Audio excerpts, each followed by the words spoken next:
The National Weather Service, by the way, just issued its latest bulletin on the storm, and that's why we want to speak to our senior meteorologist, Janice Dean, who's live in the Fox Extreme Weather Center for us now. JD, what have you learned? Well, we've learned that this is a Category 4 now. It is strengthened.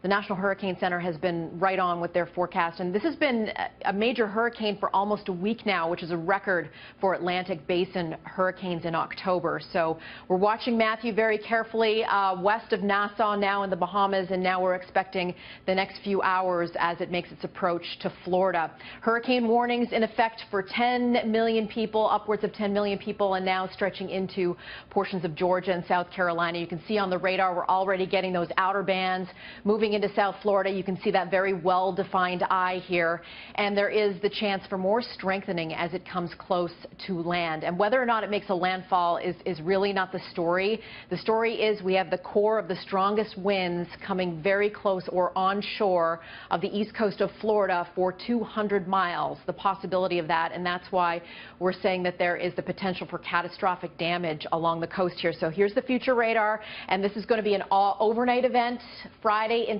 Saturday for all of these coastal folks along the east coast of Florida up towards the northeast Florida coastline, as well as into Georgia and South Carolina. So very dangerous. Rick Scott, the governor of Florida, certainly gave us some good information in that interview at the top of the hour, but a little bit of a sinking feeling because the forecast track is coming true, unfortunately. And as you go through time, I know it looks a little bizarre because it makes this weird curve, which we're going to certainly talk about in the weekend.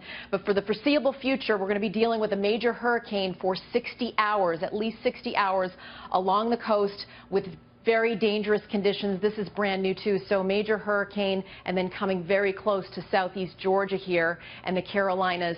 So again, not only just Florida, but now we're getting into Georgia.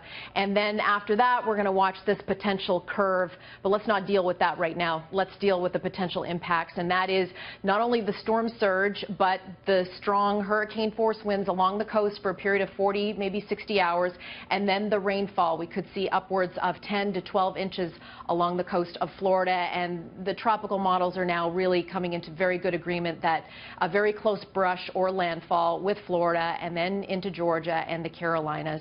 So I just wish the forecast wasn't coming true, but we just have to heed those warnings, and we'll certainly bring you the very latest. Back to you. JD, I just noticed a change in tone just after you heard the latest bulletin, and I think that's sinking in with me because I've seen you report on this hurricane over the last several days. It just seems that you really feel the weight of this forecast. The last time I felt sort of this pit in my stomach was Hurricane Katrina, because you just see it happening and you don't want the forecast to come true. And then, listen, there's still hopefully a chance that most of it stays offshore, and I'm really hoping that that is the possibility. But we have to, like Governor Scott says, prepare for the worst and make sure our friends and family are safe. Just make sure Florida and the southeast coast is safe, and then, hopefully our job is done. We'll go from there. JD, great to see you as always. Good information for us, and it continues to be our big story today, of course. At least we have the forecast tools, which 40, 50, 60 years ago we didn't have.